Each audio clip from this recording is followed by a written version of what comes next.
हाँ तो भाई खूब जादू देख लिया आपने, खूब माइंड रीडिंग हो गई। अब बारी हमारी है। लेकिन प्रॉब्लम यह है ना कि हमारे सामने हमेशा राजनेता होते हैं और इनका दिमाग पढ़ना सुहानी के लिए भी, मैं बता देती हूँ, टेढ़ी खीर साबित होने वाला है। सुहानी होती तो मैं बुला देती, क्योंकि हर मौसम इनके मिजाज बदल जाते हैं। लेकिन ये एक ऐसा शख्स है जो हमेशा आंधी की तरह राजनीतिक गलियारों में आया, आजकल युवाओं का दिल जीत रहा है। नाम है चिराग पासवान, केंद्रीय खाद्य प्रसंस्करण उद्योग मंत्री। जोरदार तालियों से स्वागत कीजिए। Thank you.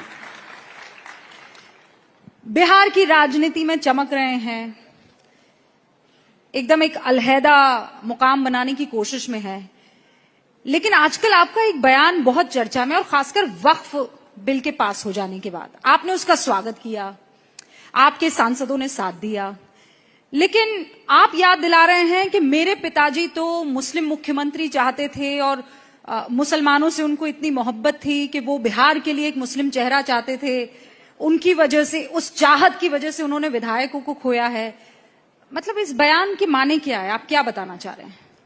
मैं सिर्फ ये बताना चाहता हूं कि जब आप चिराग पासवान का बहिष्कार करते हैं और कुछ ऐसे धार्मिक संगठन, पहली बात तो before I begin this I would want to say, मैं ये मानता हूं और मैं चाहता हूं कि एक ऐसी व्यवस्था तैयार हो जहां पे धार्मिक संगठन राजनीतिक पक्षपात ना करें और राजनेता और राजनीतिक दल धर्म के विषयों पे चर्चा ना करें।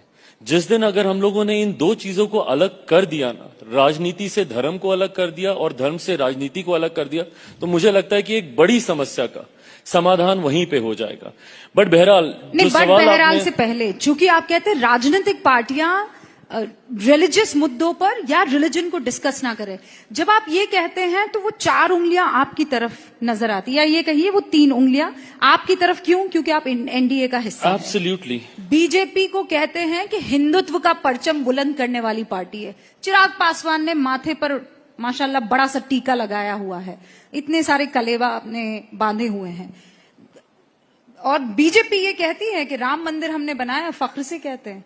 तो आप ये कह रहे हैं कि बीजेपी जो चर्चाएं करती है हिंदुत्व पर, वो आपको नहीं चाहिए? मुझे बिल्कुल नहीं चाहिए, और मैं चाहता हूं कि इस पे कोई चर्चा किसी को नहीं करनी चाहिए। ये सिर्फ और सिर्फ व्यक्तिगत आस्था का विषय। मैं टीका लगाऊं, मैं कलेवा पहनूं, मैं पूजा करूं, मैं कुछ करूं, ये मेरी व्यक्तिगत आस्था है। इसमें किसी दूसरे, तीसरे, चौथे व्यक्ति एंड लीस्ट ऑफ ऑल राजनीतिक दल को कुछ कहने का हक, अधिकार नहीं होना चाहिए। मैं अपनी आस्था का पालन कैसे करता हूं, मुझे कहां पूजा करनी है,